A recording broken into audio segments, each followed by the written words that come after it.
Hey guys, welcome back to a brand new video. Today we're continuing our editing tutorial series. We've successfully reached episode 4, which in my opinion is going to be the most interesting episode ever. Now let me tell you why. You see, in editing, all up until this point, you're only still an amateur or you're only intermediate into editing. However, as soon as we start talking about keyframes, it's going to open up a whole new world of things that you could do for your edits. And that's exactly what we're going to talk about today. Today we're discussing keyframes, the spline, and all that's in Fusion.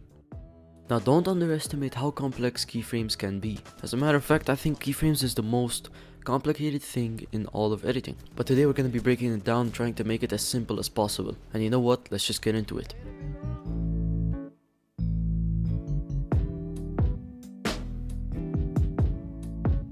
So as usual, first thing I'm going to do is I'm just going to go ahead and insert a clip. So I've inserted the clip and I'm just going to drag it down to my timeline. This is just the same shit that we've been doing for the past episodes. And it's only normal if I drop the volume so that you don't get confused in the video. And let's start with the first step, and it's going to be explaining Fusion. So this is where I'm going to tell you where everything in Fusion is and what everything in Fusion does. Let's get into it. So we're going to click on the Fusion tab over here on the right. And if you remember in the first episode, I said that this is where you animate everything. And that is very true.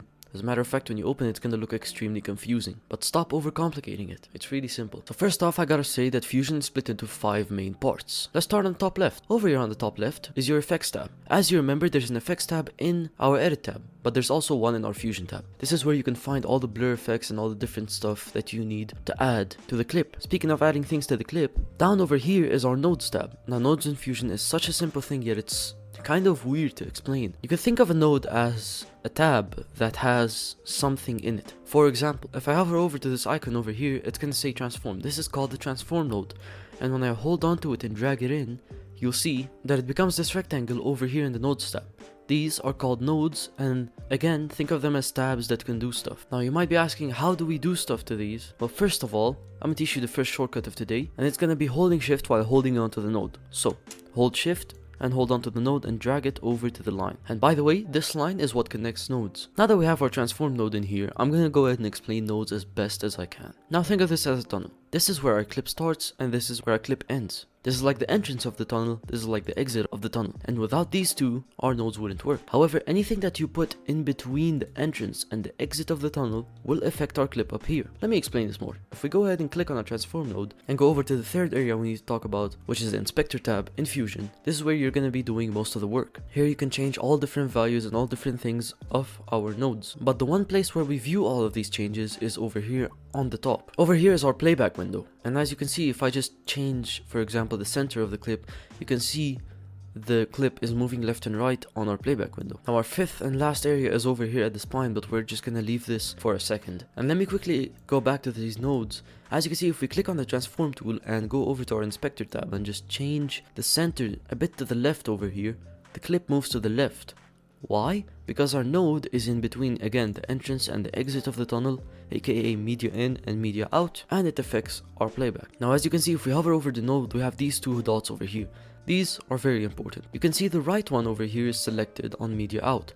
What these two dots do is essentially we've got two playback headers. And each dot lets us view the node on one of the playback. For example, if I set transform on the left preview window, as you can see it on the left. Now I'm just gonna put this back where it was. And I'm just gonna do a quick recap over here. On the top left we have all the effects that we need, which we can simply select and drag into our tunnel. Second of all, we've got our nodes tab. This is where the nodes are. Nodes are essentially tabs that have actions in them. And if we use them inside our tunnel, between the entrance and the exit, they can affect our clip. Speaking of affecting our clip, we can view it in one of the playback headers by clicking one of these two buttons. Over here on the right we have our inspector tab where we're going to be doing all this, and up here is our playback. But you will notice there is one thing that I didn't talk about, and that's the spline. And this is the curse of all humanity. The spline is something that's really complex to explain and understand, but once you understand it, it's so incredibly easy. The best way I can show this is by explaining keyframes, which takes us to our next topic number 2, which is keyframes. Now keyframes are a bit annoying to explain, but when you understand them, it basically opens up a whole new dimension. Keyframes are the absolute basis of any animating you will ever do. Whether it's 3D animating, whether it's animating a transition, whether it's animating a title, whether it's doing a cool effect animation. 5 minutes later. whether you're using After Effects. All of it is based around keyframes. And honestly, you might think that keyframes are a curse, but keyframes are actually a blessing. Let's go ahead and explain them. The best way I could do this is with a nice and simple animation. Let's get into it. So picture this being my timeline. Yep, that rectangle right there, that's my video. Let's say I wanted to animate a text coming from the left into the center of the screen all the way to the right. My first step to doing this is actually placing the text over my video. Am I right? So I would place my text over the video. How do I tell DaVinci that at the beginning my text is supposed to be on the left, and then at the center my text is supposed to be at the center? How do I do that? Well, this is where keyframes come. Here's a simple definition to keyframes. Keyframes are a way to tell whatever program you're using that at this time this happened, and then when you put a second keyframe, at the next time something else happened, and your program transitions in between them. Let me give an example. So let's go back to saying that I wanted this text to go from the left to the center to the right. Over here on the beginning, I would place a keyframe telling DaVinci that my text is all the way on the left. In the middle, I want the text to go onto the center. So I would go to the middle and place a keyframe that's telling DaVinci that at the center, my text is gonna be at the center. So now DaVinci knows that at the beginning my text is on the left, and at the center it's supposed to be at the center. And it's DaVinci's job to animate it. Now at the end I want it to go out of the scene. So all the way on the right, I'm gonna place a keyframe telling DaVinci that the text is gonna be all the way on the right. And that pretty much explains keyframes.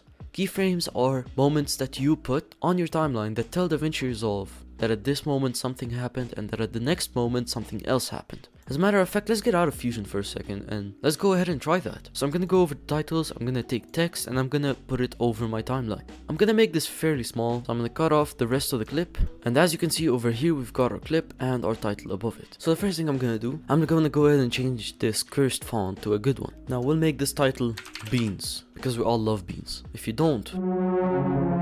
So next up, I gotta show DaVinci that over here, my text is gonna be on the left. Over here, my text is gonna be at the middle. Over here, my text is gonna be at the right. Alright, after that, I'm gonna go to the beginning of the video, somewhere around here.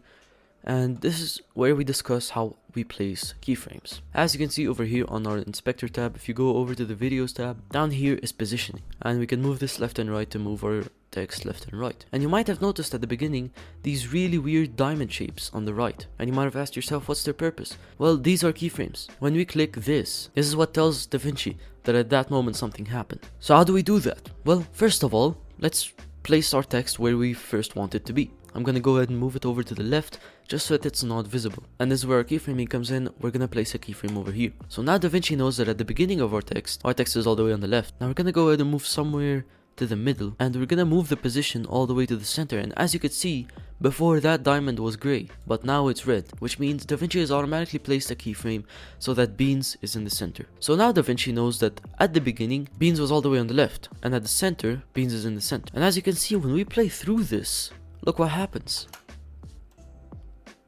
You see that? That's where keyframes are used. Now we can't just leave Beans over here, we gotta make it exit the frame. So I'm gonna place a keyframe right here. I'm gonna go all the way over to the end, which by the way, for keyframes, it's useful to go by using frames, not by using your cursor, and do that by using the arrow keys on your keyboard. Now back to the top, I'm gonna place this all the way on the right, and it automatically places a keyframe, as you can tell. And let's just go ahead and watch through it. This is the simplest example of keyframes. And you might be thinking that I'll never use this in my video, but this opens up a whole new world of stuff that you could do on DaVinci Resolve. This is where animating transitions comes from. This is where animating title animations come from. This is where animating pretty much everything in the entire world that has animation in it comes from. And these are the complete basics. But you might be thinking, well, I don't want it to, slowly roll in. I want it to quickly roll in, stay at the center for a bit of time, and then quickly roll out. And you know what? I like that idea. So that's exactly what I'm going to explain. I'm going to go ahead and select our clip, and I'm going to go into Fusion. Over here, we've got our transform node. If we click on it, we can see all the settings that we could change on the right. And I'm going to do the exact same with this clip. I'm going to place a keyframe over here,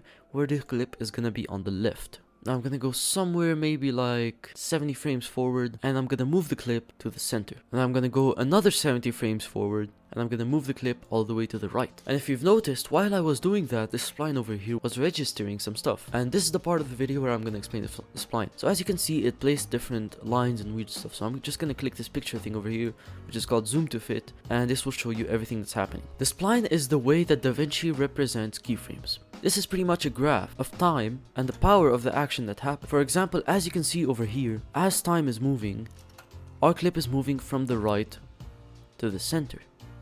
in a simple increasing straight line. And that's what makes animation so robotic and so, weird to look at. Because if we rewatch this isn't normal. This is just a clip that's moving in such a weird way. Why? Well, because over here on the x-axis is our time, and on our y-axis is the threshold of our action. So as time is moving, our action is moving at the same rate, which is something that never happens in real life, which is what the spline is. The spline is here so that you can change the rate of how powerful per unit of time the action changes. This might sound complex, but you'll see what I mean as soon as I explain this. So as you can see, our clip moves from the left to the center. Now what I'm gonna do is I'm just gonna go ahead and select these two dots over here. Each of these dots is a keyframe.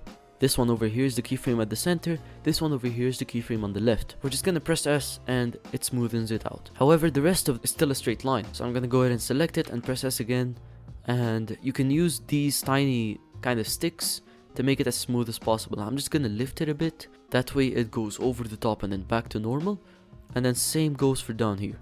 I drop it a bit, and then I'm gonna select the center one and kind of make it a bit more, normal. So take a good look at what our spline looks like. It's kind of like an S.